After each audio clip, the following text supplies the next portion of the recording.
Carissimi, bentrovati. Oggi in studio abbiamo una ballerina, si chiama Oriana Rinaldi, alla quale do il benvenuto. Il titolo della nostra trasmissione è Adesso il mio cuore balla per lui. Do il benvenuto a Don Bucolo. Qual è il messaggio che vogliamo lanciare in questa trasmissione? Allora, come abbiamo sentito, abbiamo qui una donna che nella sua vita ha questa grande passione per il ballo, arrivando a livelli anche importanti, lei stessa ci racconterà. Solo che a un certo punto nella sua vita è avvenuto una sorta di tsunami, un qualcosa che l'ha presa così talmente che il suo ballo non è solo un ballo fisico, ma è qualcosa che ha preso il suo cuore. Ecco perché il titolo della trasmissione è Adesso il mio cuore balla per lui. Ma questo ora lo capiremo insieme ascoltando la sua vita, ascoltando la sua testimonianza. Questo per lui, Caterina, lo abbiamo scritto in stampatello, per cui non si capisce che il lui è con la L maiuscola, quindi già intendiamo a chi ci riferiamo. Ma com'è che a questo punto della sua vita può dire questo? A questo punto della mia vita io dico questo perché mi ha trasformato radicalmente.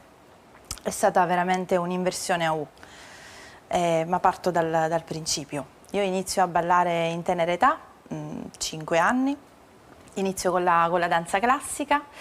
Poi smetto la danza classica perché la musica mi commuoveva, quindi ero veramente molto emotiva già da piccola, quindi l'animo ballerino e il cuore anche molto, molto sensibile. E poi inizio a fare tantissime discipline, provo la ginnastica artistica, la danza moderna, stiamo vedendo alcune la ritmica. foto, stasera si ride, siamo esatto, qui. sì. Quella diciamo è quasi l'ultima fase ecco, della mia, tra virgolette, esperienza con la danza, perché prima ho iniziato diciamo, a Giarre, nel mio paese dove attualmente abito. Ho iniziato anche con le danze latinoamericane, le danze standard, il ballo da sala. Ho iniziato anche a insegnare in tenera età perché comunque la danza ha un costo, certo. E quindi ciò che entrava, tra virgolette, poi ritornava perché per gli aggiornamenti, le lezioni, i vestiti, le scarpe da ballo, trucco, parrucco, unghie, di tutto e di più. Ci tenevo moltissimo. E poi comunque comportava anche questo, la danza comporta anche questo, infatti veniva chiamata la danza dei nobili, perché comunque è una cosa che non potevano permettersi tutti, ed è vero perché comunque ha un costo. Man mano che vado avanti, appunto, arrivo a Catania, in una serata caraibica e vengo chiamata al microfono, mi riconoscono diciamo, tra le ballerine e mi propongono appunto di cominciare a danzare con un ragazzo di Catania, di gestire una sala dentro una scuola di ballo. E da lì diciamo, arrivo anche nelle reti locali, ecco, come abbiamo appunto visto. Andiamo lì perché dobbiamo dire, perché non lo diciamo? Sì. È stata anche ballerina proprio in alcune trasmissioni, esatto, di Antenna Sicilia, e anche di Telecolor. Sì. Da piccolina chissà anche. Che qualche nostro telespettatore non si stia ricordando. Io sinceramente no, ma non è questo, non è un problema. Sono molto diversa, ecco, c'è da dire anche questo. Era piccolissima, sì. Ero molto, molto giovane. Niente, da lì comunque appunto, da lì ci sono stati anche dei momenti in cui ho pensato appunto di dover lasciare la danza, perché a un certo punto, diciamo, c'è una cosa un più importante nella mia vita, la separazione dei miei genitori. Diciamo che la danza, la maggior parte della mia vita è stata centrata sulla danza. Nella danza io riuscivo ad esprimermi sia con il corpo sia nei gesti, comunque cercavo anche di trovare uno sguardo che comunque riuscisse a capirmi. Tutte le arti sono espressioni, come dire, di doni, di talenti, sì, dati da Dio, no? Per chi ha fede sa che nulla viene da sé, ma è tutto un dono. Quindi, e poi l'arte è quella che più avvicina proprio al creatore per eccellenza, no? Che è Dio. Esatto. Don Bucolo, ho notato in questo racconto che ancora una volta torna il tema della separazione dei propri genitori. Sono tantissime ormai le famiglie, i bambini che vivono con genitori separati, però nelle storie che stiamo raccontando spesso c'è questo elemento che magari non è dirimente, cioè magari non è la causa di quello che poi accade nella vita delle persone, però è come se ci fosse quasi una costante. Allora, non mi vorrei sbilanciare più di tanto, però c'è. Allora, parto da un fatto oggettivo, cioè il fatto che le famiglie vivono questo dramma è purtroppo molto comune. Mi diceva una mia carissima amica che insegna in una scuola elementare in cui c'ha 25 ragazzi, ben 18-19 vivono questa situazione, quindi oggi è un fatto molto molto comune. Quindi i bambini non si sentono discriminati, però comunque no, lo vivono però un di certo fatto, disagio. allora, il fatto di non essere discriminati è una cosa buona, cosa che magari ai miei tempi uno che viveva questa situazione veniva visto quasi uno scandalo, no? Quindi questo, ringraziando il cielo, non c'è più. Però, e questo ora forse lo vedremo nel racconto di Oriana, ma l'abbiamo visto nel racconto di tante altre testimonianze, come questo dato qui, vuoi o non vuoi, tocca la persona. Perché siamo fatti di relazione e soprattutto per una persona le relazioni col padre e con la madre e la relazione di unione fra il padre e la madre sono relazioni importanti. Sì, ok, poi ognuno può reagire in modo diverso, ci può stare, magari c'è chi è più sensibile, c'è magari chi è più forte, c'è magari chi può essere anche indifferente, perché no, non metto in dubbio la diversità delle relazioni, ma in ogni caso ti lascia un segno. In ogni caso quella cosa lì, perché ripeto, sono le relazioni fondamentali, sono le nostre radici, la radice della nostra vita. Magari in un'altra trasmissione approfondiremo proprio questo tema, sarebbe carino, interessante sentire qualche giovane come ha vissuto, cosa è successo nella propria vita. Però Oriana, non voglio interrompere questo nostro racconto, questo suo racconto. Quindi balla, conosce questo ragazzo, immagino sia bello, un ballerino, me lo immagino così. Bello. Sì. Sì, e quindi abbiamo diversi successi, vinciamo delle gare italiane, regionali, anche internazionali, arriviamo diciamo a dei livelli abbastanza alti, ecco, sono stata molto gratificata con la danza. Più della metà della mia vita, ecco, oggi ho quasi 41 anni, quindi per 24-25 anni ho danzato, quindi ho dedicato l'intera mia vita, quasi più della mia vita, ecco, alla danza. Poi appunto per diversi motivi, il primo e principale è stato questo, che è la separazione dei miei genitori. Non tanto il fatto della separazione, perché appunto ce ne sono tante di separazioni, però la cosa che mi ha toccato di più è stata proprio il fatto di non essere mai stata amata da mio padre. Non si è sentita Non mi sono mai sentita amata da mio padre, perché posso capire che magari le relazioni possono finire, però questo amore, diciamo, questo senso di abbandono me lo sono portato con me sempre. Con la danza avevo modo anche di esprimermi, quindi mi sentivo libera, mi sentivo amata, mi sentivo guardata, ammirata, accettata dagli altri, e cercavo appunto negli sguardi degli altri l'amore quello che a me mancava. L'ammirazione, appunto, il fatto di essere, comunque di fare delle cose belle e neanche condividerle con la tua famiglia, cioè con mia mamma sì, ma con mio padre purtroppo no. E quindi è nato anche questo rapporto un po' di astio, no? Lasciamo dire, sì, un po' di astio verso di lui. Ero molto ferita, poi le ferite, diciamo, siamo tutti feriti, le ferite non passano mai, però passa il modo in cui le affrontiamo. E questo mi è successo grazie ad un percorso appunto che io ho iniziato, ma voglio, ecco, fare un passo indietro. Io appunto ero molto appariscente, quindi curavo molto il look, le unghie, i capelli, il trucco. Niente di male. Niente di male, assolutamente. Assolutamente, però per me era proprio uno stile di vita, dalla mattina alla sera, cioè dovevo essere ecco, sempre perfetta. Esatto, perché le ballerine sappiamo bene che sono sempre. Certo. E un giorno una mia amica appunto che mi curava la manicure, ecco, le mani, mi invita ad un percorso. Mi dice: ma perché non vieni? Perché non vieni a questo percorso? E io facevo: ma io non ho bisogno di nulla, io sto bene così. Da premettere che io non frequentavo la chiesa, andavo a messa, diciamo, ho ricevuto tutti i sacramenti grazie ai miei genitori, però ecco, non ero un'assidua, non ero un'assidua appunto frequente a Natale, a Pasqua, le classiche, diciamo, che si devono, tra virgolette, per forza frequentare. Arrivo in questo percorso col mio spirito da crocerossina, perché sono andata lì appunto perché c'era una mia amica che si era da poco lasciata e doveva sposarsi. E allora io, fra me e me, ho detto: qui ci vuole un aiuto divino, io non posso aiutarla nonostante è la mia migliore amica. E allora ho detto: faccio un favore alla mia estetista che mi invita da tanto a questo percorso, infatti era un percorso già cominciato, e nel frattempo cerco di aiutare questa mia amica. Come si chiama questo percorso? I 10 comandamenti. Ecco, perché 10 parole, se Le non 10 ricordo parole, male. sì, Perché lo chiedo perché qualche ospite ci ha già parlato di questo percorso delle 10 parole. Magari vogliamo vogliamo spiegare in cosa consiste brevemente? Molto sintetico, è un percorso che nel 1992 ha ideato Don Fabio Rosini, un sacerdote di Roma.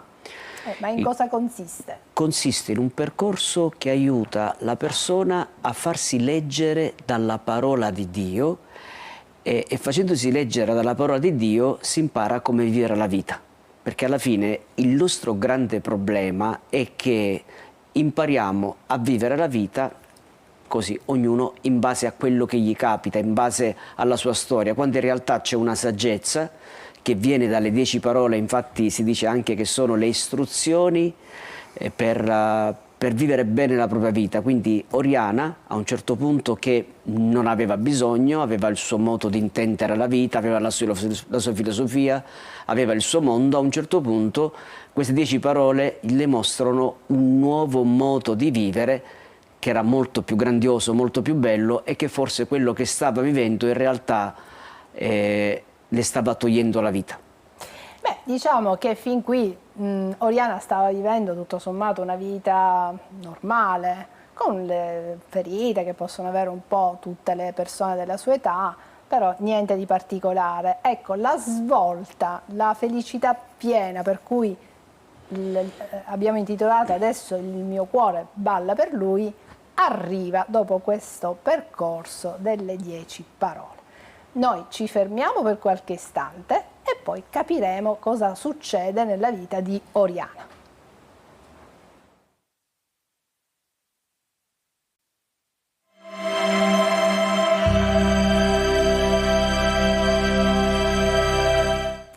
Adesso Il mio cuore balla per lui, stiamo ascoltando la testimonianza di Oriana, una ballerina, per tanti anni ballerina professionista. Ci ha raccontato parte della sua vita. Siamo arrivati al punto in cui lei, per fare un favore a una sua amica, la sua estetista, va in chiesa e inizia questo percorso definito delle 10 parole. A quel punto che succede? Succede che io accompagno appunto questa mia amica e inizio a ascoltare le catechesi che ci sono durante questo percorso. Mentre Padre Salvo in questo caso appunto catechizzava, il mio cuore sembra veramente ammorbidirsi, sembra trovare pace. Quella pace che io cercavo da tanto tempo, nonostante avessi fatto 1000 cose. Nel frattempo avevo anche trovato un fidanzato con cui avevo deciso anche di andare cioè di sposarmi, stavo convivendo, quindi la mia vita apparentemente sembrava andare più che bene, anzi c'erano anche dei progetti, matrimonio, figli, i nostri progetti, anche perché io col fatto che non avevo avuto una famiglia unita, il mio primo desiderio più grande dopo aver lasciato anche la danza era quello di avere una famiglia a tutti i costi. E arrivo appunto in questo percorso, e questo percorso man mano che appunto ascolto le catechesi, qualcosa dentro di me cambia, il mio cuore cambia. inizio a sentirmi sempre meglio, sempre più appagata. Apparentemente andava tutto bene nella mia vita, invece non era così.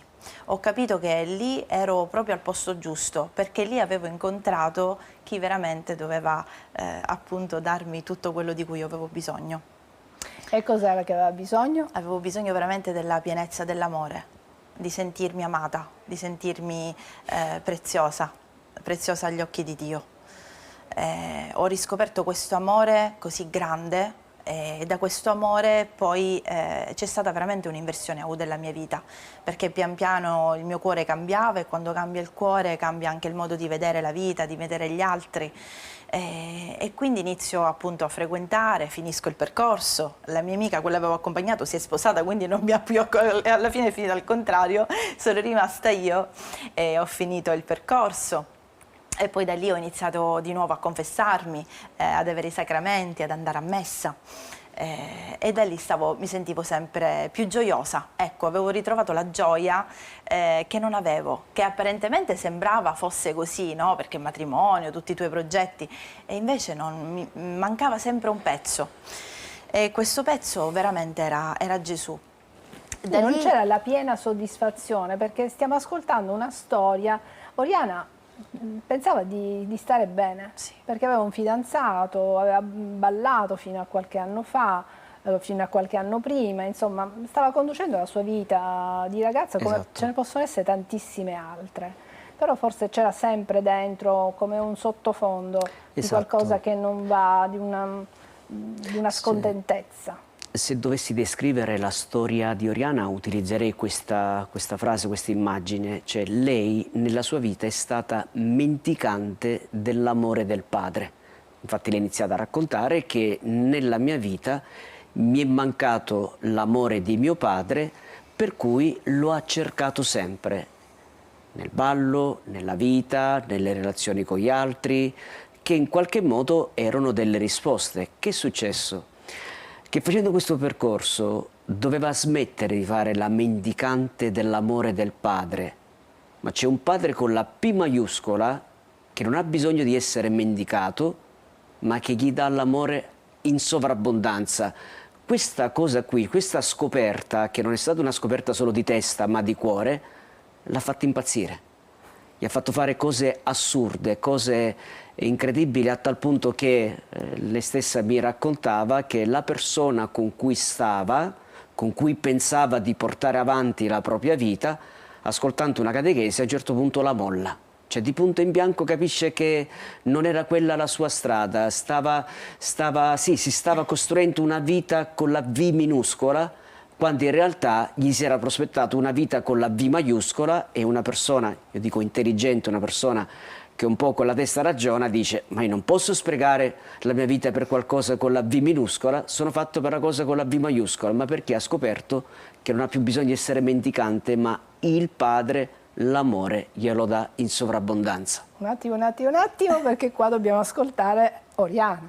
Quindi, era fidanzata, se ho capito bene, ha mollato il fidanzato perché ha scoperto questo amore più grande che la riempiva molto, ma questo non significa che una non si deve sposare o non deve avere un fidanzato. Probabilmente ha capito che non andava bene per lei, no? Immagino che sia questo.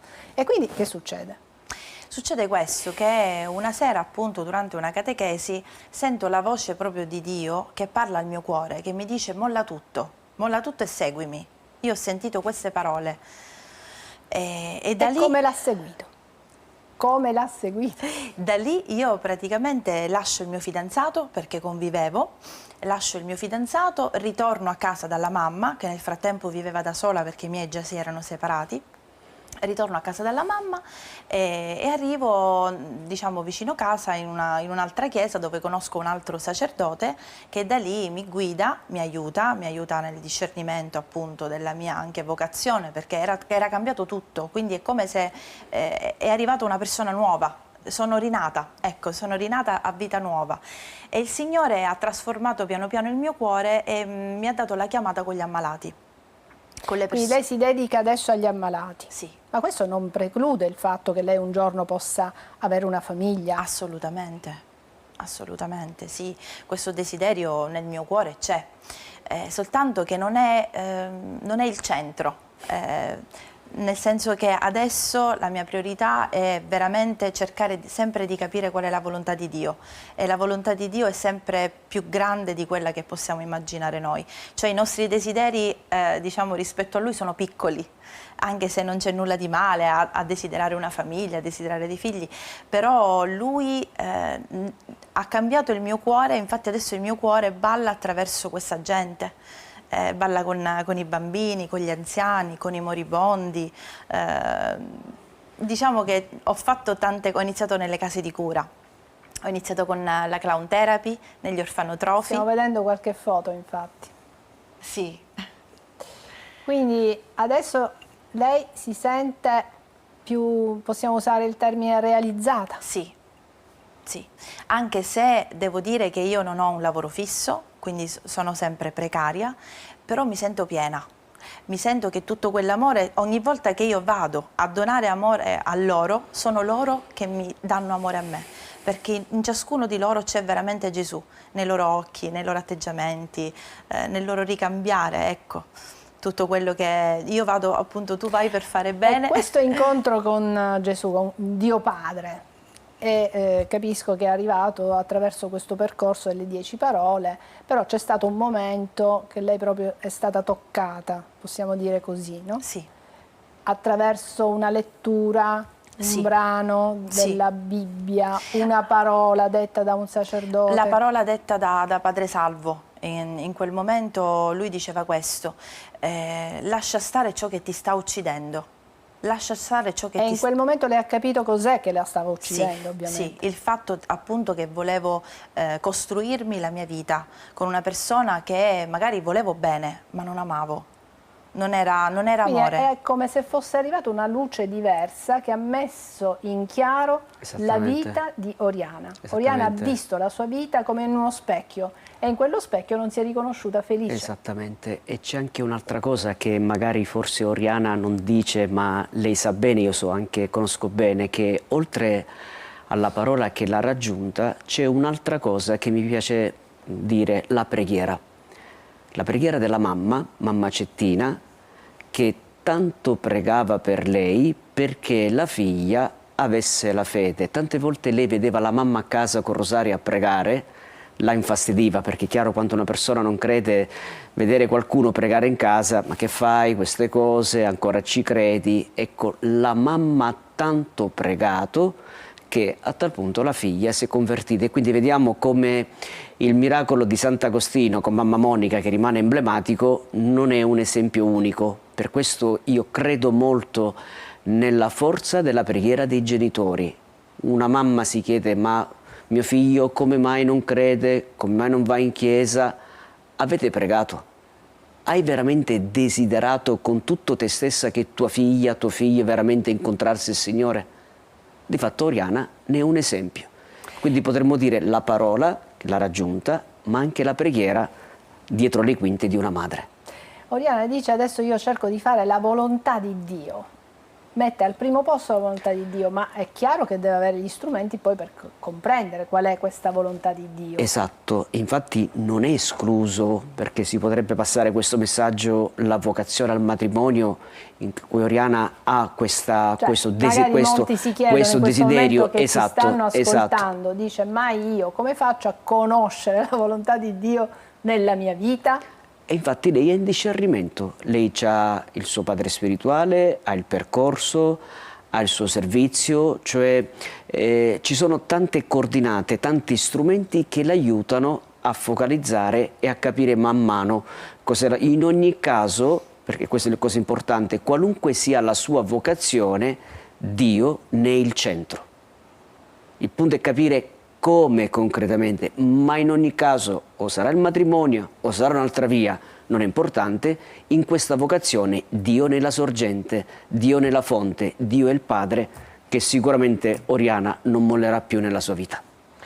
Oriana, e allora è in questa fase di discernimento per capire veramente qual è il progetto di Dio nella sua vita, una vita che lei ha scoperto può essere oltre misura gioiosa, piena d'amore, innanzitutto amore di Dio, e poi seguire quello che sarà dentro di sé, quello che risuonerà maggiormente, quello che sarà della sua vita, insomma, le scelte che pian piano compirà. Bene, io direi che possiamo dare un in bocca al lupo ad Oriana, invitare le persone che hanno ascoltato questa storia magari a pregare perché Oriana possa capire al più presto cosa chiede il Signore a lei. Preghiamo anche per la mamma di Oriana che ha pregato tanto per questa figlia affinché si convertisse e finalmente ha avuto la gioia di vedere una figlia che ritorna in chiesa, che frequenta i sacramenti e che ha totalmente cambiato vita, non perché la sua vita fosse brutta o chissà in una strada di peccato, assolutamente no, ma ha una vita più felice. Grazie Don Salvo, grazie Oriana, grazie alla regia e grazie anche a voi che ci avete seguito fin qui. Alla prossima.